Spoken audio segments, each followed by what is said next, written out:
Executives You need don't to wait use in the side line. entrance today, Staff CEO. No, entrance I is will around use the the main corner. entrance. You know that. The This is words hit non-negotiable, Monica ma'am. Hayes No, like a Mr. Davis, public this is verdict. not open for Delivered discussion. in front of a glass You need to use headquarters the side she entrance today, purchased CEO. No, 72 I hours will use the ago. main entrance. You know Dressed that. in This a is simple non-negotiable, navy ma'am. blazer No, and Mr. Davis, flats. this is not open She for stood under discussion. the Texas The data sun indicates while a regional significant manager deviation Gregory here. Langford ordered security it. to keep her outside. Employees We need watched. immediate One young accountability. assistant whispered, "That's the new CEO." Gregory smirked. "Not dressed like that." Monica didn't argue. She tapped her tablet. 60 seconds later, every access badge inside the building flashed red, except hers. She looked Gregory dead in the eye. "You made the CEO Sorry, your wait credentials outside." have been revoked. And that was only the What? beginning. This is Executives impossible. don't wait in line. Your access ends now. Staff entrance Please is gather your around the corner. belongings. The sentence didn't echo. The It data didn't need indicates to. It discrepancies landed we must flat address. and final, I like understand policy completely. carved in glass. I'll The initiate the morning review air immediately. outside Hayes Infrastructure's regional headquarters was already climbing Denied. past 85 I'm afraid your degrees. access has been revoked. Sunlight bouncing Impossible. off the steel This and is my glass company now, facade Mr. that Davison. reflected a skyline Monica Hayes had helped finance years before. She stood on the polished concrete steps without moving, navy blazer crisp, cream blouse data simple, indicates tailored significant slacks growth unbranded, opportunity no in the visible Southeast logo, Asia region. no entourage, no security detail, just a leather tablet case tucked neatly under her arm. She looked like a consultant, or a candidate, or someone hoping for a meeting. She did not look, in Gregory Langford's estimation, like the founder and majority owner of the company whose name stretched 20 feet across the building behind him. Gregory adjusted his cufflinks as if the gesture confirmed authority. Regional Director. 12 years with the company. Corner office on the 3rd floor. He had built this branch from a rented suite into a multi-million-dollar operation. At least that was the story he told. "You'll need to check in through the side entrance," he repeated, glancing at his watch as if her presence were an inconvenience measured in seconds. "Executives are already inside." Monica didn't blink. She'd heard the tone before. Not the exact words. The tone. The polite dismissal wrapped in corporate vocabulary. She let her eyes drift past Gregory's shoulder into the lobby, where polished marble floors caught the light and digital screens rotated through mission statements about inclusion and leadership. She could see employees gathering near the security desk. Some curious, some uncomfortable. One young woman with a badge clipped slightly crooked to her blazer, Alyssa Grant, junior operations analyst, was staring at Monica like she recognized something she couldn't yet place. "And what qualifies someone as an executive?" Monica asked, her voice even, almost curious. Gregory's smile thinned. "It's not about qualifications. It's about clearance." Clearance. The word hovered. The revolving glass door behind him whispered open and shut as suited managers filtered inside, each one flashing a badge that blinked green. None of them looked at Monica for more than a second. A woman in a charcoal skirt suit lowered her gaze quickly, as if eye contact might obligate her to intervene. A man carrying a leather briefcase gave Monica the brief nod reserved for strangers in elevators. The building hummed with the quiet rhythm of early meetings and scheduled agendas. Monica stood outside it like a footnote. "I'm here for the 9 a.m. executive strategy session," she said. Gregory let out a soft, humorless chuckle. "That meeting is restricted." His eyes flicked to her flats. "Sensible. Practical. Not designer. If you're delivering something, you can leave it with reception through the service entrance." The security guard near the door shifted his weight, but said nothing. He had been instructed minutes earlier to hold the entrance for invited guests only. Gregory had made that clear.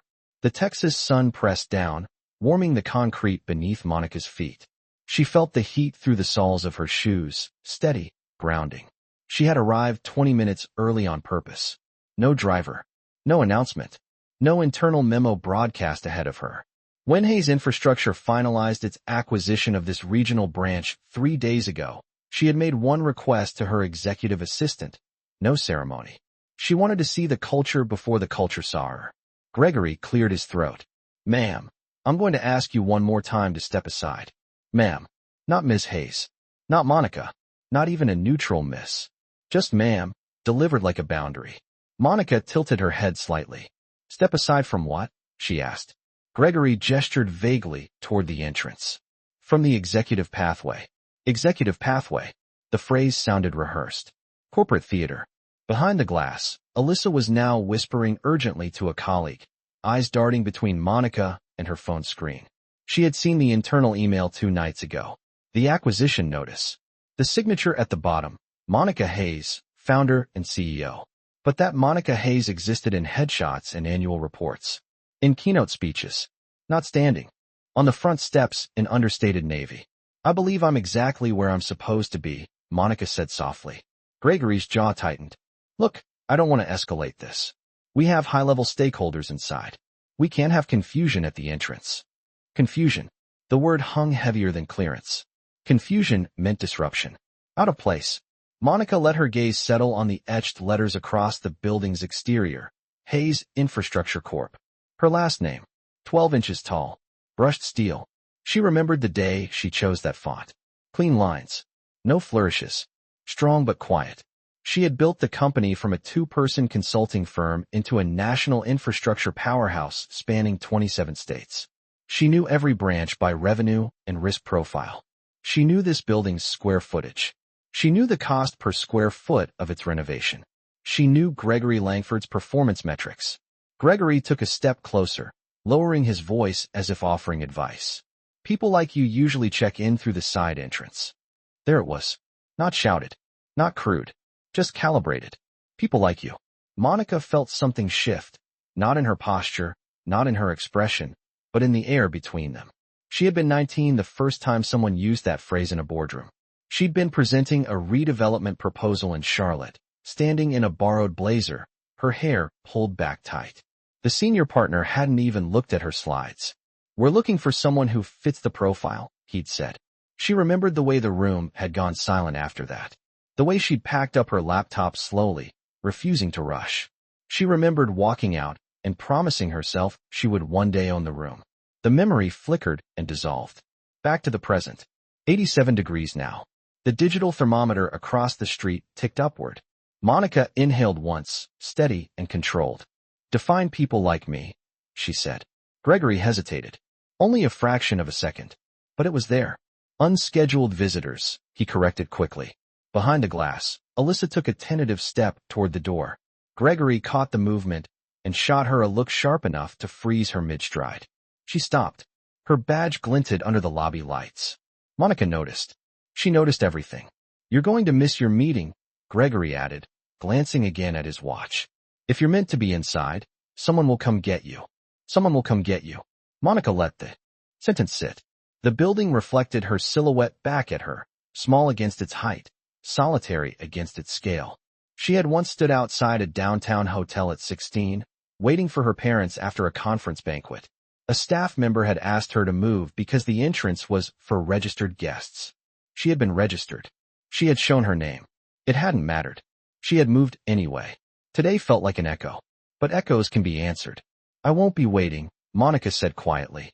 Gregory's patience thinned into irritation. Ma'am, I'm responsible for maintaining order here. Responsible. Order. Words that always seemed to surface when power felt threatened. The security guard finally spoke, tentative. Sir, should I? Gregory lifted a hand. I've got it. He turned back to Monica. This is your final request to step aside. Final. The word was meant to intimidate. Instead, it clarified. Monica's phone vibrated once in her hand. A discreet notification. Her executive assistant confirming remote system access was live. She didn't look at the screen yet. Not yet. She studied Gregory instead, the way confidence drained just slightly when challenged, the way authority relied on assumption. You're very certain, she observed. It's my job to be, he replied. Monica nodded slowly. Good. The revolving door turned again as another executive hurried inside. The glass caught Monica's reflection once more, overlaying her figure against the company name behind her. She shifted her weight, no longer absorbing the heat, but anchored by it. I was curious, she said, almost conversational, about how this branch treats unrecognized leadership. Gregory frowned. Leadership is recognized here. Monica's gaze sharpened just a degree. Is it? The lobby lights glowed brighter as the sun climbed. Inside, Alyssa's phone screen lit up with the acquisition email once more. Her thumb hovered over Monica's headshot. The resemblance was unmistakable now. Outside, Gregory exhaled, ready to end the exchange. I don't know what point you're trying to make, he said. Monica finally glanced down at her tablet case, her hand resting lightly on it like a quiet promise. You will, she replied. And in that suspended moment, heat rising, glass gleaming, employees watching from behind polished doors, the air changed. Not louder, not dramatic, just charged. Because what Gregory Langford did not understand, standing there guarding an entrance beneath a name he did not own, was that he had just told the founder of Hayes Infrastructure to wait outside her own headquarters, and Monica Hayes had never been the type to wait. Gregory Langford did not notice the exact second the power dynamic shifted because nothing visible had changed. Monica Hayes still stood on the concrete steps, still dressed in understated navy, still holding a simple leather case instead of a luxury handbag, still alone. The sun continued to press down, the sky clear and unbothered, the morning traffic humming in the distance. What changed was quieter than posture and louder than volume. It was intention. Inside the lobby, the digital clock above the security desk flipped from 8:56 a.m. to 8:57 a.m. 3 minutes until the executive strategy session. 3 minutes until the room upstairs filled with senior directors expecting to be briefed on new ownership. Gregory checked his watch again, impatience tightening his expression. "This conversation is over," he said, as if declaring something final would make it true. "You can either move to the side or leave the property." "Leave the property." Monica let her eyes travel from his cufflinks to the brushed steel letters behind him. Her last name stretched across the building like a quiet witness. She did not respond immediately. Silence had always been her sharpest instrument. It forced other people to hear themselves. Behind the glass, Alyssa Grant felt her pulse quicken. She had been hired 8 months earlier straight out of graduate school. She had memorized leadership bios as part of orientation. She knew Monica Hayes by reputation, by interviews, by the annual shareholder address streamed company-wide. The woman outside did not match the glossy magazine profiles in one superficial way. She was smaller in presence, more grounded, more real. But the eyes were unmistakable. Calm, direct, measuring. Alyssa glanced at her supervisor, who avoided her gaze.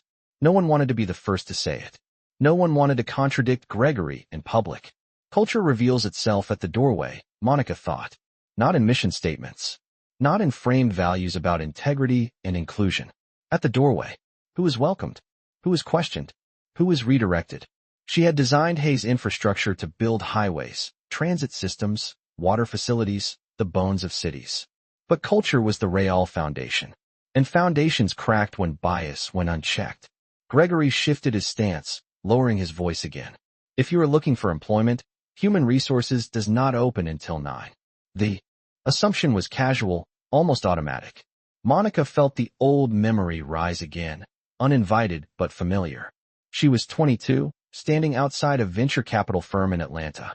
She had waited in the lobby for 40 minutes while 3 less qualified candidates were ushered into conference rooms. When she finally asked the receptionist about her appointment, the woman had replied, "We assumed you were here for an interview." She had been there to present. That day she learned something permanent. Never announce your power before you understand the room. Gregory mistook her quiet for uncertainty. "I am trying to help you avoid embarrassment," he said. The word hung between them like a warning. Monica finally allowed herself the smallest smile. "Embarrassment," she repeated softly. "For whom?" Gregory did not answer. Instead, he gestured toward the security guard again. "Escort her to the side entrance." The guard hesitated. He had seen enough corporate politics to recognize tension when it surfaced. "Sir, she says she has clearance," he said carefully. Gregory's tone sharpened. "She does not." Monica felt her phone vibrate once more. A second confirmation. Remote administrative access was fully active. All branch credentials were synced to central oversight as of 8:58 a.m. She did not look down. Not yet. Timing mattered. Inside the lobby, 2 mid-level managers whispered. "Is that her?" One murmured. "No way," the other replied. She would not just show up like that. Exactly, Monica thought. She would not. Which was precisely why she had. Gregory stepped closer, lowering his voice to a tone meant to sound confidential, but edged with condescension. "You are disrupting executive operations. This is not how this company works." Monica tilted her head slightly. "Explain to me how it works." He blinked, thrown by the question. "We have protocols. We verify identities." "And what identity did you verify?" she asked calmly. Gregory's jaw tightened. "You have not presented credentials." Monica held his gaze. You did not ask. A flicker crossed his face. The security guard looked between them, uncertain. Inside, Alyssa's courage finally overpowered her hesitation. She pushed through the revolving door and stepped onto the concrete, the heat hitting her immediately. "Sir," she said carefully to Gregory, "I believe this may be Ms. Hayes." The name landed heavier than the sun. Gregory turned sharply. "That is enough, Alyssa." But it was too late. The word had been spoken. Monica watched the ripple move through the glass lobby as employees inside straightened, phones discreetly lifting. Gregory let out a short laugh meant to dismiss the suggestion. "Ms. Hayes is scheduled to arrive with corporate security this afternoon." "Plans change," Monica said. The calm in her voice was not defensive. It was observational. Gregory's eyes narrowed. "If you are attempting to impersonate an executive officer, that is a serious violation." Monica finally opened her leather case. Not dramatically, not hurriedly. She removed a slim tablet and tapped the screen once. The Hayes Infrastructure logo appeared, followed by a secure login already authenticated. Gregory leaned forward despite himself. "That proves nothing," he said quickly. Monica turned the screen slightly so he could see. Executive dashboard. Real-time revenue metrics. Regional performance summaries. His name listed under branch leadership with a pending review flag. He inhaled sharply. "Access like that can be fabricated," he insisted, though the certainty in his voice had thinned. Alyssa felt her breath catch. The dashboard view was unmistakable. Only 2 people in the entire company had unrestricted administrative visibility. One of them stood 3 feet away. Monica met Gregory's gaze steadily. "You told the founder of this company to wait outside," she said quietly. The sentence did not rise in volume. It settled.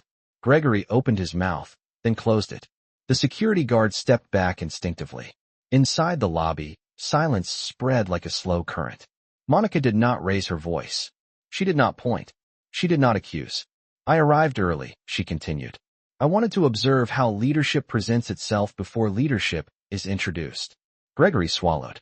"You could have identified yourself immediately." "I could have," Monica agreed. "But then I would have missed this." She gestured subtly toward the door, the sun, the invisible line he had drawn.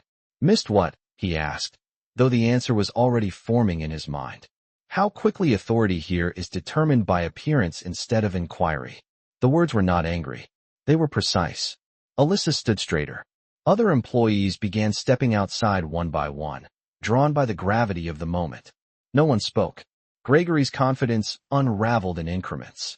"There must be some misunderstanding," he began. Monica shook her head gently. "There is no misunderstanding. There is a pattern." She glanced at her tablet again, scrolling with deliberate calm.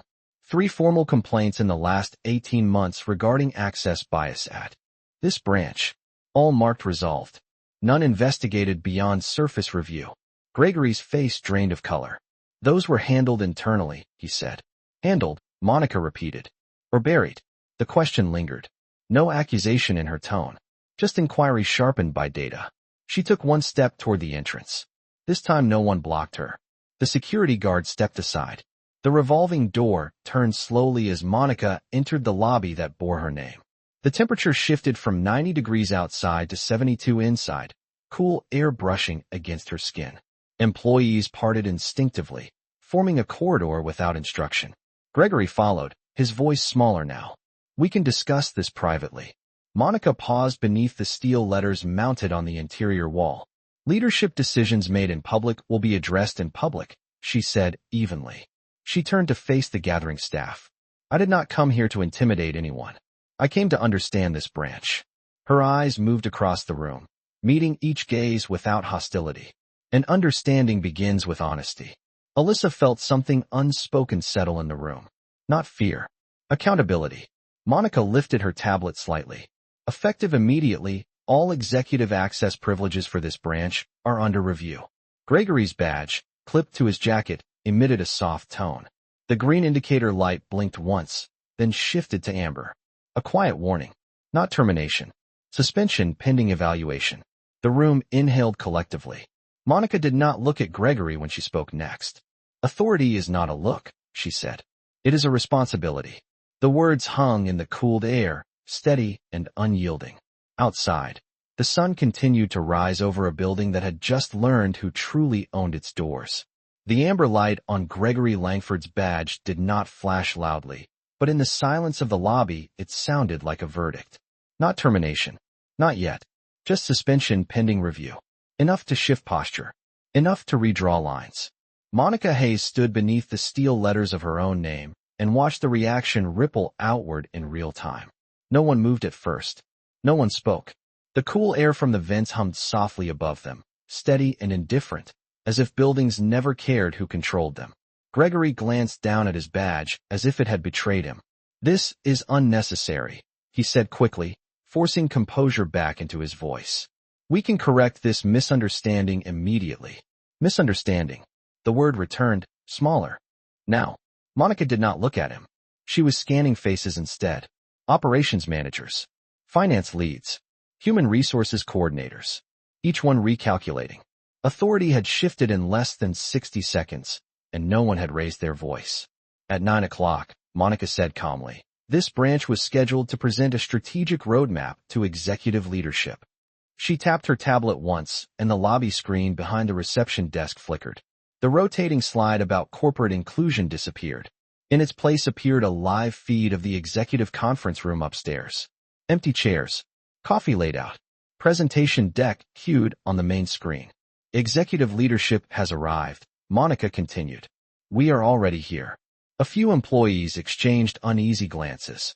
Alyssa stood near the security desk, her hands clasped in front of her, breathing slowly as if afraid to disrupt the moment. Gregory stepped forward, lowering his tone again, attempting control. With respect, this is not how transitions are handled. There is a process. Monica finally turned her head toward him. There was a process, she corrected gently.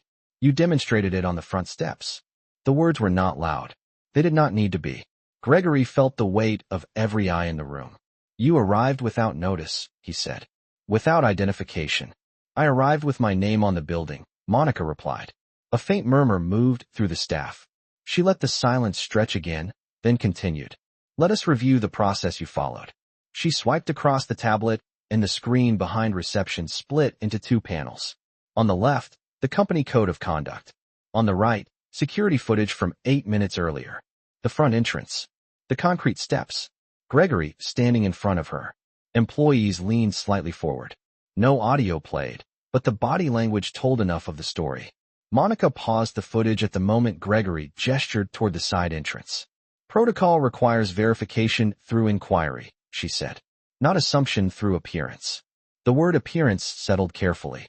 Gregory's jaw tightened again. We verify credentials for everyone. Monica looked back at the screen. You did not request credentials. You redirected. She allowed that to sit. There is a difference. The security guard swallowed quietly. He remembered the hesitation in his own voice. He remembered the look Monica had given him. Not anger. Awareness. Monica turned toward the assembled staff. I did not activate the review flag on your director badge to embarrass anyone, she said evenly. I activated it because leadership must be examined the same way it examines others. She tapped her screen again. The amber light on Gregory's badge blinked once more and then turned red. Not revoked permanently. Restricted. Access limited to lobby level until further notice. A quiet signal. The change was subtle but unmistakable. Gregory inhaled sharply. You cannot restrict me without board authorization. Monica's eyes remained steady. I am the board majority. The simplicity of the statement stripped away any remaining ambiguity. Alyssa felt a surge of something unexpected. Not fear. Relief. Around her, other employees shifted, shoulders straightening as if a pressure they had not named had suddenly lifted. Monica stepped forward into the center of the lobby, no longer at the threshold, fully inside now. This branch has exceeded revenue targets for 3 consecutive quarters, she said. You have built impressive infrastructure portfolios. You have secured municipal contracts worth over $100 million in the last fiscal year. Heads nodded cautiously. Praise was expected. But culture does not appear on balance sheets, she continued. It reveals itself in smaller moments. Her gaze moved toward the entrance behind her. Moments like this morning. Gregory's voice softened, losing its earlier sharpness. If there have been complaints, we can address them privately. Privately, Monica repeated, almost thoughtfully. 3 formal complaints in 18 months. All resolved internally. all classified as miscommunication. She turned the screen to face the staff fully. Names blurred for privacy. Dates visible. Were they miscommunication? She asked, not accusing, just asking. No one answered immediately. A senior operations manager shifted uncomfortably. A human resources associate lowered her gaze. Alyssa felt her heartbeat steady as clarity replaced uncertainty. Transparency is not punishment, Monica said quietly. It is correction. She paused, then added, this morning was not a test designed to humiliate anyone. It was a test designed to observe. Gregory looked at her, disbelief etched across his face. You set this up, he said. Monica met his eyes. I set nothing up. I removed my title and watched what remained. The words were precise. The lobby felt smaller, the air denser. Outside the glass doors, the sun climbed higher, casting sharper shadows on the concrete where Monica had stood just minutes earlier. Leadership does not recognize power only when it is announced, she continued. It recognizes it when it is present. Alyssa felt those words land inside her chest like something permanent. Gregory attempted one final pivot. You could have corrected this immediately. Instead, you escalated. Monica nodded slightly. Correction without accountability changes nothing. She gestured toward the screen again. Accountability begins now. She tapped once more. An internal notification pinged across every employee phone in the lobby simultaneously. Temporary access freeze on executive leadership pending cultural compliance review. Mandatory all-staff forum at 10:30 a.m. attendance required. The synchronized vibration of devices created a low chorus in the room. Monica allowed the sound to settle before speaking again. This is not a purge, she said. This is a reset. Gregory's shoulders sagged almost imperceptibly. And my role? He asked quietly. Monica regarded him steadily. Under review. Not anger. Not triumph. Just fact. The word review carried more weight than termination would have. Termination was final. Review meant scrutiny. Documentation. History examined. The lobby doors opened again as two late-arriving managers stepped in, confused by the shift in atmosphere. They froze when they saw Monica at the center. One recognized her immediately and stiffened. The other whispered her name under his breath. Monica did not acknowledge them directly. I will attend the strategy session upstairs, she said calmly. It will begin at 9:10 instead of 9. 10 minutes late. Not because of disruption. She glanced briefly toward the entrance. Because of revelation. A faint murmur moved through the staff. Gregory remained still, badge light red against his jacket. Monica stepped toward the elevator bank. The polished floors reflected her movement in clean lines. Before the doors closed, she turned back one final time. Authority, she said softly, is not a hallway you guard. It is a responsibility you earn every day. The elevator doors slid shut with a quiet finality. In the lobby below, employees exhaled collectively, as if they had been holding their breath since the first words on the front steps. Gregory looked down at his restricted badge, then up at the steel letters across the wall. For the first time that morning, he understood something undeniable. The woman he told to wait outside had not come for confrontation. She had come for clarity, and clarity had arrived. The elevator rose in silence, the hum of machinery steady and mechanical, indifferent to hierarchy or humiliation. Monica Hayes stood alone inside the mirrored walls, her reflection multiplying around her in quiet symmetry. Navy blazer, cream blouse, composed expression.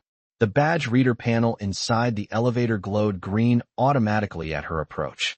No hesitation. No questions. Clearance recognized instantly by the system, even if it had been denied at the door. The contrast was not lost on her. She had designed the internal architecture to remove human bias from digital verification. Systems asked for credentials. People often asked for permission based on perception. The elevator reached the third floor and the door slid open to a wide corridor lined with framed project photos. Bridges over wide Texas rivers, transit hubs in Chicago, water treatment facilities in Arizona. Evidence of growth. Evidence of power. At the far end, the executive conference room, doors stood partially open. Inside, senior directors sat around a polished walnut table, laptops open, coffee cups untouched. They had been told the meeting would begin at 9. It was now 9:10, 10 minutes late, and the air inside felt thinner because of it. Conversations had turned speculative. Is corporate delayed? Someone had asked. Did something change? Another had whispered. The question stopped when Monica stepped into view. One by one, eyes lifted. Recognition traveled across the room in slow increments. Some stood immediately. Others froze in stunned stillness. A few exchanged glances that said everything without sound. Monica did not rush forward. She entered at an even pace and took the seat at the head of the table without announcing herself. The chair had been left empty, reserved for the anticipated arrival of executive leadership.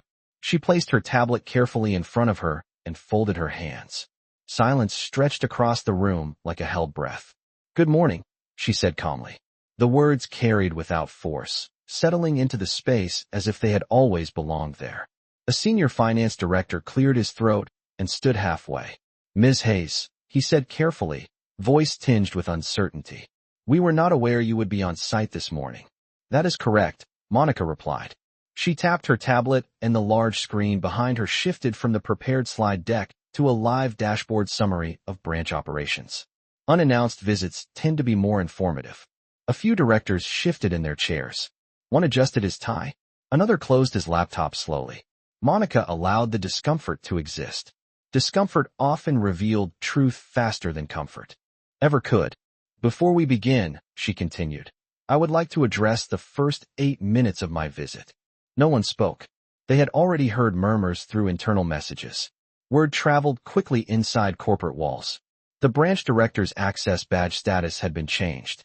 That fact alone carried weight. "This branch performs well financially," Monica said evenly. "However, performance is not immunity." She looked around the table, meeting each gaze deliberately. Leadership culture is the foundation upon which performance rests. And this morning, I witnessed a fracture.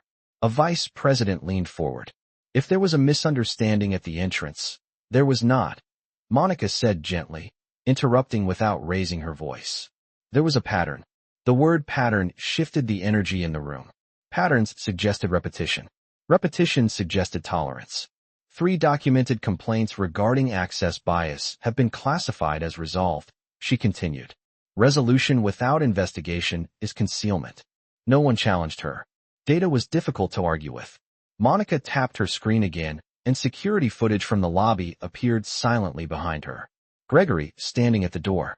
The gesture toward the side entrance. The unspoken barrier. She paused the footage and let the image remain frozen for a moment longer than comfortable. Authority should not rely on appearance, she said. Yet appearance influenced access. The directors exchanged uneasy glances. The branch's public reputation for inclusion had been marketed carefully, but internal reality had not been examined as closely. Monica leaned back slightly in her chair, posture relaxed but grounded. "You were prepared to present revenue projections," she said. "Instead, you will present accountability." A senior operations executive swallowed. "What exactly are you requesting?" Monica's eyes were steady. "Clarity." She stood, walking slowly toward the screen. Clarity on why complaints were categorized as miscommunication without cross-departmental review.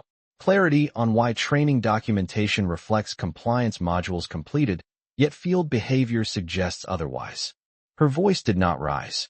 It sharpened through precision. Clarity on how many other incidents were never documented at all. The room felt smaller now. Not physically, but ethically. One director shifted uncomfortably. "We follow standard reporting protocol," he said defensively. "Protocol," Monica repeated, "is only as strong as the integrity behind it." She turned back toward the table. "This is not a performance evaluation. It is a culture evaluation." The phrase landed with weight. Culture evaluation meant examination beyond numbers. It meant introspection. It meant accountability. Without theatrics. Monica allowed the silence to stretch again. She understood silence. Silence gave people space to confront themselves. Finally, she continued, softer now but firmer.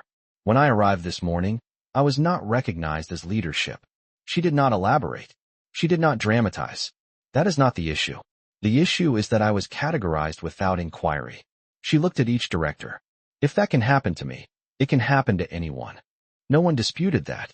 The truth had already revealed itself downstairs. Monica walked back to her seat and placed both hands lightly on the table. "Effective immediately, all executive-level access privileges at this branch remain under review," she said.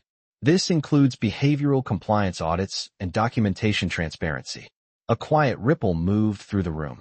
No one objected openly. Objection would have required denial, and denial was no longer credible. You may proceed with your revenue projections, Monica added, almost unexpectedly. However, understand that numbers presented today will be interpreted within the context of this morning. The directors nodded cautiously. The presentation resumed, but the tone had shifted. Graphs appeared on the screen. Forecasts were explained. Market expansion strategies were outlined. Monica listened without interruption, absorbing not just the content but the delivery. Who spoke confidently? Who avoided eye contact? Who deferred responsibility? Every inflection mattered. 10 minutes into the resumed presentation, Monica raised a single hand. The speaker stopped immediately. Revenue growth is strong, she acknowledged. But growth without trust collapses quickly. She glanced at her tablet. A mandatory all-staff forum will convene at 10:30 in the main atrium. Several directors looked surprised. You will attend, she said calmly. Not to defend. To listen. The directive was not aggressive. It was decisive. The meeting concluded 20 minutes later, earlier than scheduled. Directors closed laptops slowly, the weight of recalibration settling over them. As they filed out of the conference room, Monica remained seated for a moment longer. Alone now, the glass walls of the room reflected the skyline beyond. She allowed herself a single exhale, steady and controlled. She remembered standing outside that venture capital office years ago, dismissed without consideration. She remembered deciding then that power would never make her louder. It would make her clearer. A soft knock came at the conference room door. Alyssa stood there, hesitant but composed. Ms. Hayes, she said gently. Monica looked up and offered the faintest nod. Come in. Alyssa stepped inside, closing the door behind her. I wanted to apologize for not speaking sooner downstairs, she said quietly. Monica regarded her thoughtfully. You spoke when it mattered, she replied. Alyssa's shoulders eased slightly. Will there be terminations? She asked carefully. Monica did not answer immediately. She stood and walked toward the window, looking down at the front entrance where sunlight still glinted off the steel letters. Consequences will follow facts, she said evenly. Not emotions. Alyssa nodded slowly. Monica turned back toward her. Culture is not repaired through fear, she continued. It is repaired through accountability. Alyssa absorbed the words like instruction. Monica's voice softened slightly. Stay observant, she added. Leadership is not about titles. It is about decisions in unguarded moments. Alyssa nodded again, understanding more than the sentence alone conveyed. Monica dismissed her gently and remained by the window as the building moved beneath her. Phones rang. Elevators chimed. Conversations resumed. Yet something fundamental had shifted. Authority had been examined. Assumptions had been exposed. And upstairs, at the head of a table meant for someone else's arrival, Monica Hayes had already begun rewriting the culture of a building that once asked her to wait outside. At 10:28, the atrium on the ground floor no longer felt like a lobby. It felt like a reckoning waiting to begin. Employees stood in small clusters beneath the high glass ceiling, sunlight pouring in through 20-foot windows and casting long reflections across the marble floors. The steel letters of Hayes Infrastructure stretched across the interior wall behind reception, no longer just branding but context. Monica Hayes stood near the center of the open space, not elevated, not behind a podium, not separated by distance. She had chosen the floor instead of the stage. Gregory Langford stood off to the side, badge still glowing red, posture noticeably smaller than it had been that morning. Directors from the third floor lined the perimeter, silent, watching the gathering crowd settle into uneasy stillness. At exactly 10:30, Monica stepped forward one pace. She did not clear her throat. She did not tap a microphone. Her voice carried without effort. This will not be a speech, she began calmly. It will be a correction. The word correction moved through the room like a quiet current. No anger. No spectacle. Just direction. I arrived this morning without announcement, she continued. Not to provoke. Not to surprise. But to observe. Her gaze moved slowly across the faces in front of her. Project managers. Administrative staff. Engineers. Interns. Security personnel. Observation reveals what presentation conceals. A few heads lowered slightly. Others straightened. Monica let the silence stretch before she continued. At 8:57 a.m., I was redirected from the front entrance of this building. She did not add commentary. She did not dramatize. The fact was enough. A faint shift rippled through the crowd. Many had already heard. Now it was confirmed. I was not asked who I was, she said evenly. I was not asked for credentials. I was categorized. Gregory swallowed hard, eyes fixed on the polished floor. Monica did not look at him. She was looking at the system, not the individual. Categorization without inquiry is bias, she said. And bias, when tolerated, becomes culture. The words did not accuse. They clarified. A senior engineer near the back shifted uncomfortably. A human resources coordinator folded her hands tightly. Monica stepped slightly to the side, allowing the building's name behind her to remain visible. This company was built on structural integrity, she continued. We inspect bridges for stress fractures invisible to the eye. We test foundations for weakness before they collapse. Yet we rarely test culture with the same rigor. Her tone remained steady, documentary in its calmness. This morning exposed a stress fracture. The phrase hung in the air. Stress fracture. Not collapse. Not disaster. But warning. Monica allowed that to resonate before adding. If I can be redirected from my own headquarters based on appearance, imagine how many others have been redirected silently. A murmur moved through the crowd. Not loud. Not disruptive. Just recognition. Alyssa stood near the front now, shoulders squared, listening with focused intensity. Monica glanced briefly toward her, then back to the group. 3 formal complaints regarding access bias were recorded in the past 18 months, she said. All marked resolved internally. None escalated. She paused. Resolution without examination is concealment.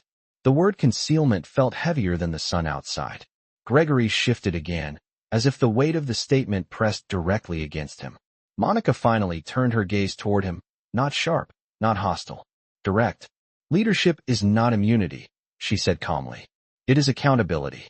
Gregory nodded once, almost involuntarily.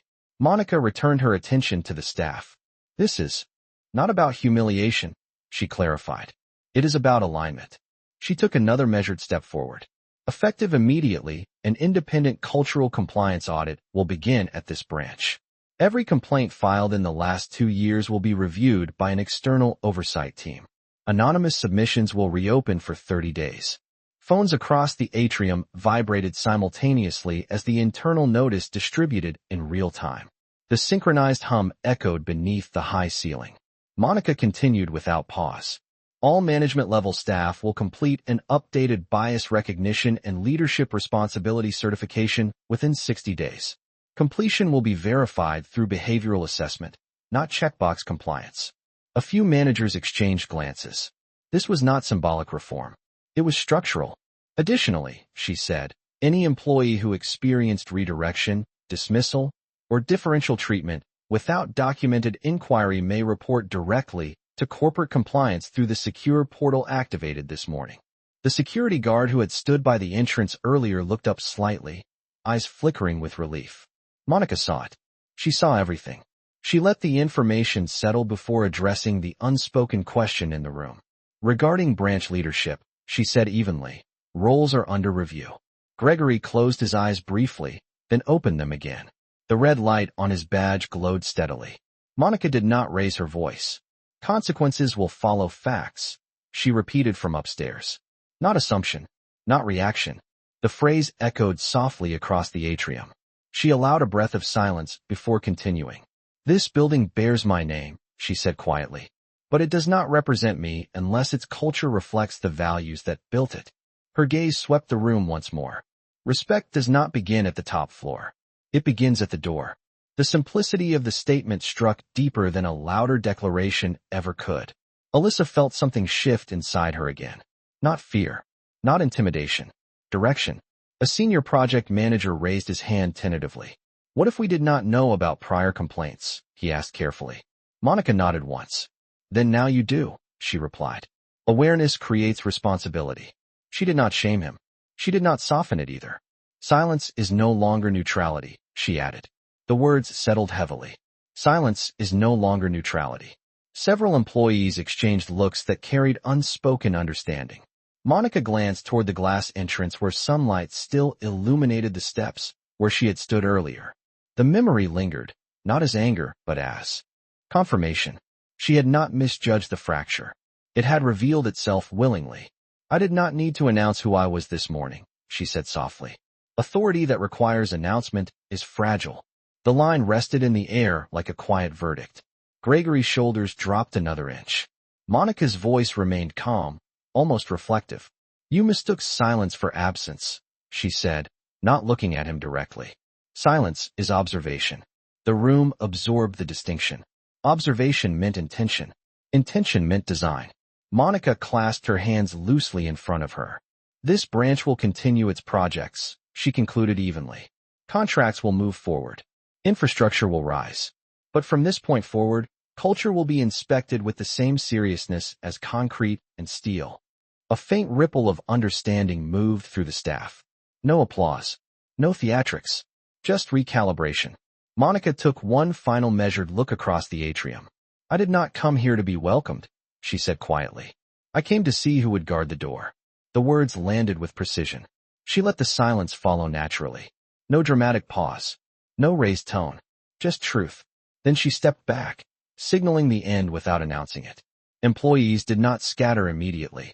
They stood in thought, phones still in hand, absorbing what had shifted in less than 2 hours.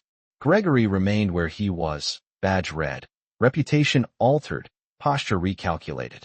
Above them, the steel letters remained fixed to the wall, unmoved. But beneath those letters, something fundamental had changed. The door that once redirected had been examined. And in its examination, authority had been redefined. By 11:15, the building no longer buzzed with confusion. It vibrated with awareness. Conversations were quieter, but sharper. Eyes met longer in hallways. Doors that had once closed quickly now stayed open a few seconds more. Monica Hayes remained in the atrium after most employees dispersed, not because she needed to be seen, but because she needed to see. Culture does not reset with an announcement. It reveals itself in the minutes after the announcement ends. Gregory Langford stood near the reception desk, still within the radius of his restricted badge access. He had not attempted to leave. He had not attempted to argue further.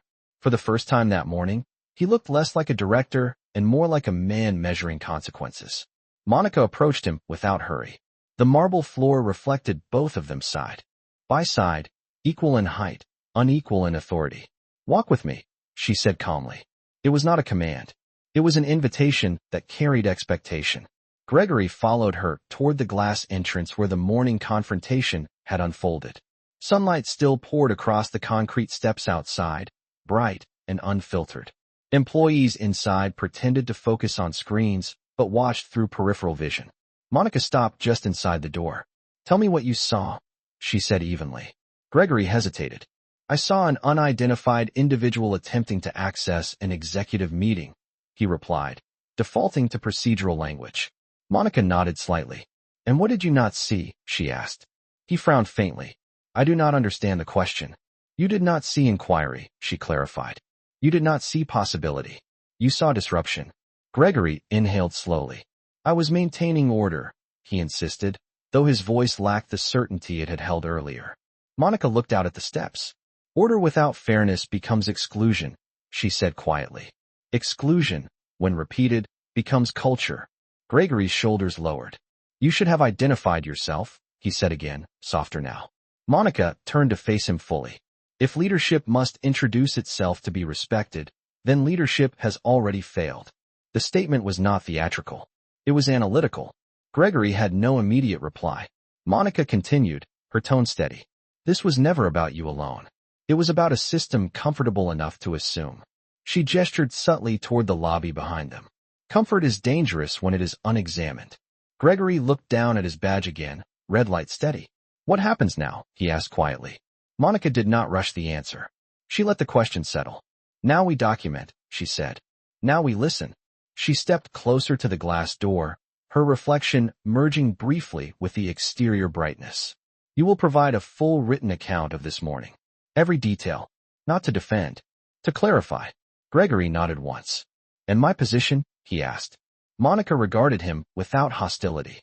"Your position depends on whether this was error or pattern." The distinction landed heavily. Error suggested misjudgment. Pattern suggested tolerance. Gregory exhaled slowly, understanding the weight of the difference. Monica stepped aside and opened the glass door slightly, allowing a wave of warm air to enter the cooled lobby. "Stand here," she said quietly. Gregory hesitated but complied, stepping onto the exact spot where Monica had stood earlier under the Texas sun. The heat was sharper now, climbing toward 90 degrees. Employees inside watched the silent exchange through the transparent barrier. Monica remained just inside the doorway, shaded but visible. "What do you feel?" she asked calmly. Gregory squinted slightly against the brightness. "Heat," he answered. "Exposure." Monica nodded once. "And vulnerability?" He paused, then nodded reluctantly. "Yes." She met his eyes evenly. "Leadership begins there." The words were neither cruel nor triumphant. They were instructive. Gregory stepped back inside, the cool air meeting him like contrast. He understood without further explanation. Monica allowed the moment to conclude naturally. She did not humiliate him. She did not prolong the lesson. She turned and walked toward the security desk where Alyssa stood reviewing compliance notifications. "How many anonymous submissions since activation?" Monica asked gently. Alyssa glanced at her tablet. 7, she replied, surprised. "In less than 40 minutes. Monica absorbed the number without visible reaction. 7. The fracture had depth. "Ensure confidentiality protocols are airtight," Monica said calmly. "No retaliation. Not subtle. Not indirect." Alyssa nodded firmly. "Yes, ma'am." Monica's gaze softened slightly. "And remove the ma'am," she said. "Titles are for documentation." Alyssa allowed a faint smile. "Yes, Ms. Hayes." Monica inclined her head once and moved toward the elevator again. As she rose to the 3rd floor, she reviewed the first anonymous submission. A contractor describing being redirected from a planning session despite being listed on the agenda. Another from a junior analyst noting repeated assumptions about role and authority based on appearance. None explosive, none dramatic, just consistent. Pattern, not error. The elevator doors opened and Monica stepped into the corridor once more. Directors were already gathering written summaries as instructed. The atmosphere had shifted from defense to documentation. Good. Documentation forced reflection. She entered the executive conference room and sat at the head of the table again, tablet in front of her, posture relaxed but anchored. "We begin interviews at 1 o'clock, she said evenly as the directors assembled. "Not interrogations. Interviews." The difference mattered. One director cleared his throat. "Will corporate compliance handle them?"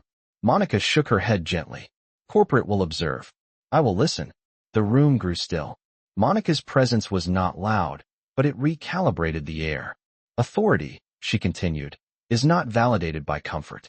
It is validated by fairness." The phrase echoed softly across the polished wood table. Downstairs, Gregory sat alone at his desk. For the first time that day without access to the executive network. His screen displayed a restricted interface. No advanced dashboards. No privileged controls. Just the standard employee view. For the first time in 12 years, he saw the system from below. The perspective unsettled him more than any raised voice could have. Monica reviewed another submission, an intern recounting being mistaken for catering staff during a site visit. The language was restrained. The impact was not. Monica closed her eyes briefly, not in frustration, but in focus. This was not a single doorway incident. It was a mirror. She reopened her eyes and looked at the directors. "We build infrastructure meant to last decades," she said quietly. "But culture decays in months when left unchecked." No one challenged her. The evidence was accumulating in real time. She stood slowly and walked to the window overlooking the entrance once more. From above, the concrete steps looked smaller, less dramatic, yet they had carried more truth than any boardroom slide deck. Monica turned back toward the table. "I did not need to raise my voice this morning," she said softly. "The system raised it for me." The directors understood. Access revoked. Dashboard exposed. Complaints resurfaced. All without spectacle. Monica's gaze sharpened slightly, not with anger, but with resolve. "We do not rebuild culture with apologies," she said. "We rebuild it with standards." The sentence settled like steel being set into place. Downstairs, employees moved with cautious purpose. Conversations were measured. Assumptions reconsidered. The building had not changed physically. The glass still reflected the skyline. The marble still shone. The steel letters still gleamed. But the threshold had been examined. An examination alters behavior. Monica took her seat once more and opened the first formal interview file. Her expression remained calm, focused, unmoved by theatrics. She had not come to dominate the room. She had come to correct it. And correction, when done without shouting, echoes longer than any raised voice ever could. The sun was lower when Monica Hayes reached her car, the late afternoon light stretching long across the parking lot like quiet confirmation. The heat had softened from its midday intensity, settling somewhere in the high 80s, warm but no longer pressing. She paused beside the driver's door without opening it, her reflection faint in the tinted window. The building behind her stood unchanged in structure, glass still gleaming, steel letters still firm against stone. Yet the threshold had been altered in a way that concrete never could be. Inside, interviews were still being scheduled. Compliance documentation was being compiled. Access permissions were recalibrating across internal systems. None of it loud, all of it deliberate. Monica rested one hand lightly against the roof of her car and allowed herself a rare moment of stillness. The morning replayed not as confrontation, but as confirmation. She had known the risk of arriving unannounced. She had known what might surface. What she had not known was how deeply the pattern extended. 7 submissions in 40 minutes. 12 by the time she stepped outside. None dramatic. All consistent. Assumption before inquiry. Redirection before verification. Tone before truth. She closed her eyes briefly and another memory rose. Uninvited but clear. She was 19, standing outside a downtown conference center in Atlanta, clutching a binder filled with early design sketches. She had secured a last-minute slot to pitch to a panel of municipal investors. When she approached the registration table, the volunteer had scanned her quickly and handed her a clipboard for guest sign-in. Panelists check in through the side corridor, the volunteer had said, already turning to greet someone else. Monica remembered standing there for a moment, the hum of conversation around her, the weight of dismissal settling like invisible dust. She had not corrected the volunteer immediately. She had walked through the main entrance instead. She had taken her seat at the table. She had presented her design with steady hands. And when the contract was awarded, she had watched the same volunteer stare at her name on the announcement board with quiet confusion. She had not needed to raise her voice then either. Correction had been enough. She opened her eyes now and exhaled slowly. The Texas sky above the building was wide and cloudless, the kind of sky that made structures look smaller than they believed themselves to be. Monica stepped away from the car and turned back toward the entrance one more time. Employees moved inside, silhouettes behind glass, some pausing briefly near the doorway where the morning had unfolded. She wondered how many of them would think differently the next time someone unfamiliar approached. She wondered how many would ask before assuming. Culture does not transform in a single afternoon. It shifts through repetition of corrected behavior. Inside the building, Gregory Langford sat at a temporary workstation on the second floor, his former office reassigned pending review. The change had been procedural, not theatrical. His name had been removed from executive oversight lists by 4 o'clock. No announcement broadcasted the update. It appeared in internal systems as a simple status adjustment. Interim branch director, pending appointment. Gregory stared at the notification longer than necessary. 12 years of authority recalibrated in less than 8 hours. He replayed the moment on the steps, the way he had gestured toward the side entrance, the certainty in his tone. He recognized now what he had not recognized then. He had not verified. He had categorized. Downstairs, Alyssa compiled the latest compliance submissions, her posture different from the morning. More grounded. Less hesitant. She had already fielded 2 quiet thank you messages from colleagues who had never filed complaints before, but had always felt the friction of assumption. She thought about the way Monica had stood on the concrete without flinching from the sun, the way her voice had remained even when redirected. Leadership is not a hallway you guard. It is a responsibility you earn every day. The sentence echoed in her mind like instruction. In the executive conference room upstairs, the compliance officer finalized the first preliminary report summary. The language was clinical. The implications were not. Systemic access bias indicators present. Cultural compliance review required. 90-day oversight recommended. Monica's signature authorization was already attached digitally. She had not delayed. Delay permits denial. She glanced at her phone and saw a message from corporate legal confirming interim oversight activation across the branch. Quiet reinforcement. She finally opened the car door and slid into the driver's seat, the interior cooler than the outside air. She did not start the engine immediately. Instead, she rested her hands lightly on the steering wheel and allowed the silence to settle. Power, she had learned long ago, was not volume.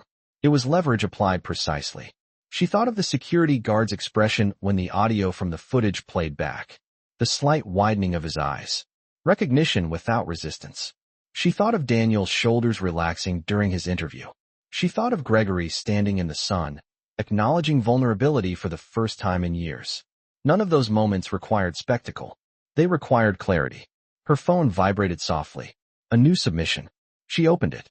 A brief message from a contractor who had never reported feeling dismissed because he had assumed nothing would change. He had been wrong. Monica allowed herself the faintest smile. Not of triumph. Of alignment. She turned the ignition and the engine came to life quietly. As she pulled out of the parking lot, she glanced once more at the building in her rearview mirror. From a distance, it looked the same as it had that morning. Glass, steel, stone. But thresholds are invisible until tested. And that threshold had been tested. Back inside, Gregory stood from his temporary desk and walked slowly toward the glass entrance where the day had begun. The late afternoon light cast long shadows across the steps. He stood there for a moment, alone, feeling the residual warmth in the concrete beneath his shoes. Exposure. Vulnerability. Leadership begins there. He inhaled deeply and turned back inside, not to reclaim authority, but to reconsider it. Upstairs, Alyssa forwarded the compliance summary to regional oversight, her name attached to documentation with quiet confidence. She had spoken when it mattered. She would continue to speak. Culture is not guarded by silence. It is strengthened by voice. As Monica merged onto the highway, traffic steady around her, she reflected on the simplicity of the morning's catalyst. A sentence at a door. A gesture toward the side entrance. Authority questioned without inquiry. She had not needed to announce who she was. The system had revealed who they were. And in revealing it, correction had begun.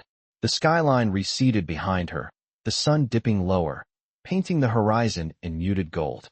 She did not consider the day a victory. Victory implies opponent. This had not been a battle. It had been an exposure.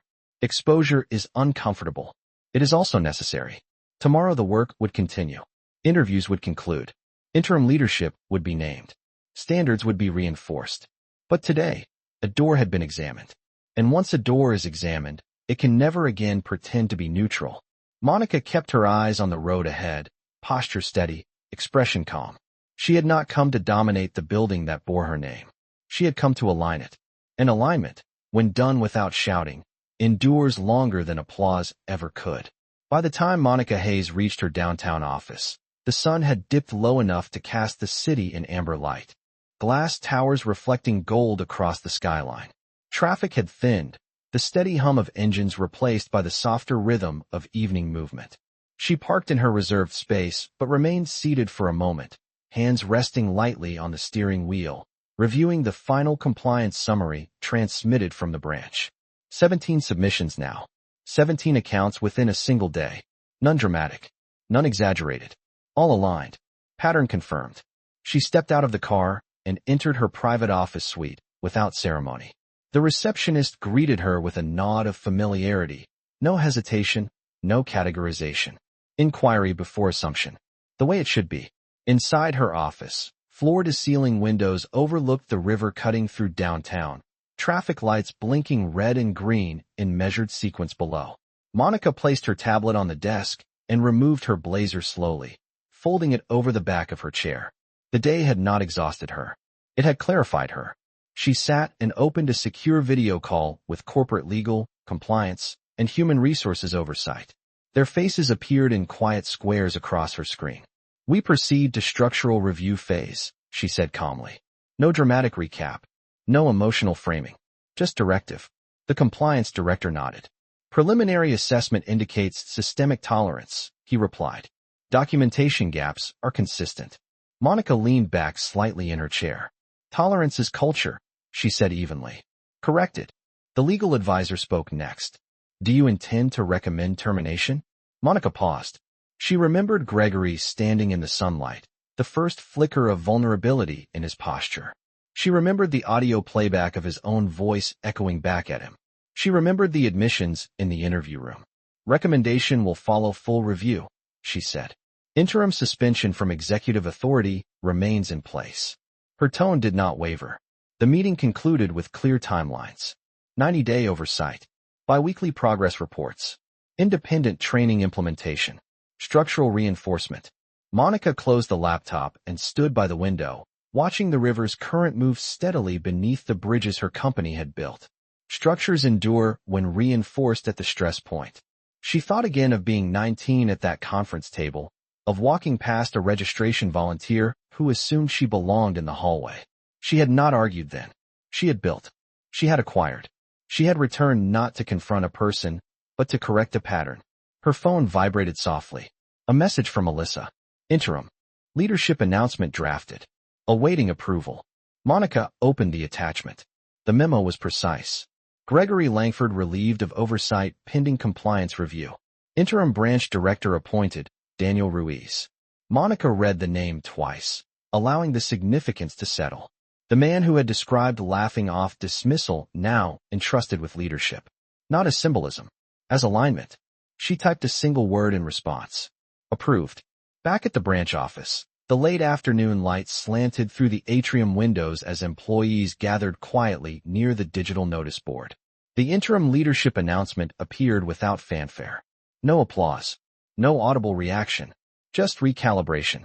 Daniel stood near the security desk when his phone vibrated with confirmation. He stared at the message longer than necessary, disbelief giving way to understanding. Leadership is not immunity. It is accountability. He lifted his gaze and met Alyssa's eyes across the lobby. She nodded once, a silent acknowledgement of responsibility. Gregory received the notice in his temporary workstation on the second floor. He read it slowly, the words precise and procedural. Interim branch director, Daniel Ruiz. He did not protest. He did not react outwardly. He leaned back in his chair and stared at the ceiling tiles, recognizing in the silence what had been invisible to him before. Authority had not been taken. It had been redefined. Monica returned to her desk and opened the final submission of the day. It was brief. Thank you for not ignoring what we have been feeling. No name attached. No detail. Just gratitude. She allowed herself a slow exhale. She did not seek gratitude. She sought correction. But gratitude confirmed the fracture had been real. Her phone rang once more. This time it was Gregory. She let it ring twice before answering. Yes, she said calmly. His voice on the other end was measured, stripped of earlier certainty. I have read the announcement, he said. Monica remained silent, allowing him space, closed her office lights and gathered her tablet, leaving the space with the same calm she had carried all day. As she stepped into the elevator, she caught her reflection once more in the mirrored walls. Not triumphant, not hardened, focused. The building that bore her name stood miles away, but its threshold had already changed. Daniel remained in the branch lobby well past closing, reviewing compliance documentation with renewed attention. He paused at the glass entrance, looking down at the concrete steps now bathed in shadow. Exposure. Vulnerability. Leadership begins there.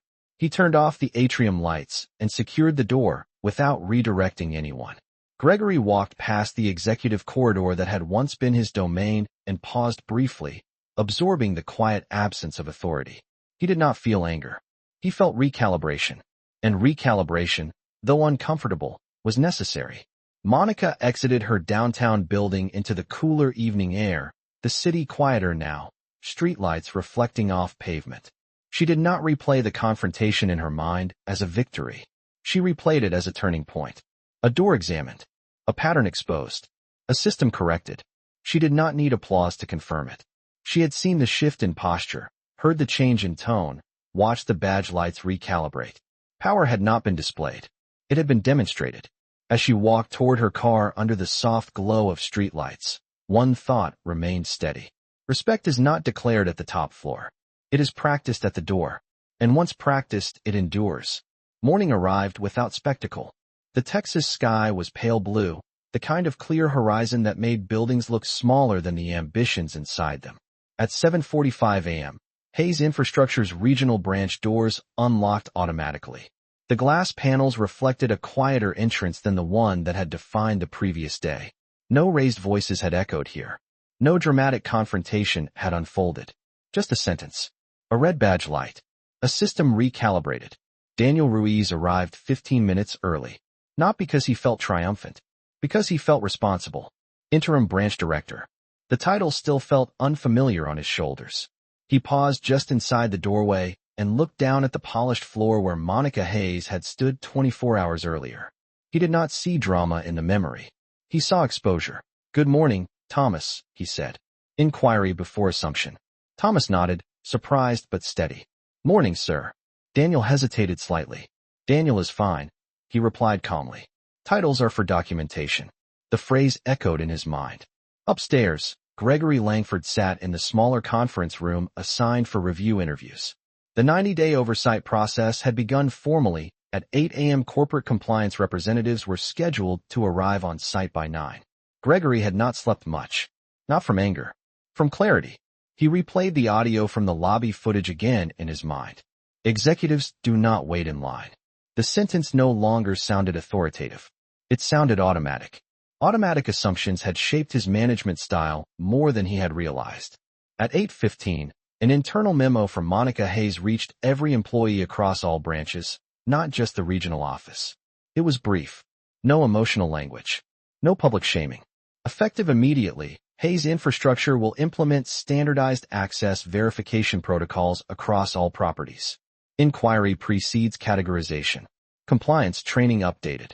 Cultural audits activated. That was all. No mention of the morning confrontation.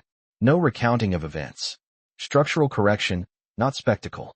Employees across multiple states read the memo in silence. Some understood immediately. Others would soon. In the regional atrium, Alyssa reviewed the updated protocol display that now rotated on the digital board near reception. The wording was simple. All visitors and staff will be verified by credential, not assumption. She adjusted the brightness slightly, ensuring it was visible in the morning light. Daniel approached her with measured calm. "Compliance team arrives in 30 minutes, he said. Alyssa nodded. "Interview rooms are prepared." Daniel glanced toward the glass entrance. For the first time in years, he noticed how visible the doorway truly was. Thresholds are transparent until someone stands at them. At 9 exactly, corporate compliance entered without ceremony. 2 representatives, tablets in hand, neutral expressions, direct posture. They were greeted with verification requests. Credentials presented. Verified. No assumptions. Thomas the security guard performed the protocol slowly, carefully, almost ceremonially. The previous day. Less shock. More reflection.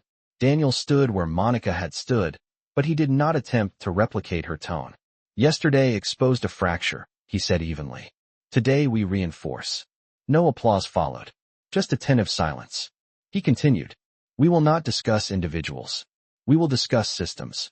Gregory watched from the side, badge still red, no longer resisting its meaning. Daniel opened the floor to questions. A senior engineer raised his hand. "How do we prevent assumptions under pressure?" Daniel answered carefully. "By slowing down before categorizing." The simplicity of the response carried weight. Slowing down is often harder than speeding up. A junior analyst spoke next. "What if someone higher up resists?" Daniel met her gaze steadily. Then documentation escalates above them. Silence is no longer neutrality. The sentence lingered unspoken but understood. At noon, Monica joined the forum via live video from her downtown office. Her image appeared on the large screen above the atrium, posture steady, expression calm. Assessments were being drafted. Gregory had been transparent in every session. He did not defend the pattern anymore. He described it. "I equated familiarity with authority," he had admitted earlier that morning. "I stopped questioning my own instinct." Reaction. Gregory Langford, Executive Oversight Revocation confirmed. Retain employment under non-supervisory capacity, pending completion of advanced compliance certification. 90-day probation. The language was procedural. The impact was permanent. Monica closed the document and leaned back in her chair. Termination would have been simple. Removal decisive. But structural correction required measured recalibration. Authority misused must be restricted, not dramatized. She approved the recommendation with a single digital signature. At 4 p.m., the internal notice distributed quietly across the branch. Gregory Langford reassigned to Strategic Operations Analyst effective immediately. Executive oversight responsibilities permanently transferred to Daniel Ruiz, pending final board confirmation. No explanation paragraph. No commentary. Building in steady rhythm. Greeting security by name. Verifying badges without complaint. The threshold had become conscious space. And conscious spaces do not revert easily. Monica drove home under a sky streaked with deep orange fading into indigo. Traffic lights blinked red, then green, in measured sequence. Structures stood firm along the highway, bridges illuminated against the darkening river. She did not replay the confrontation as conflict. She replayed it as exposure followed by correction.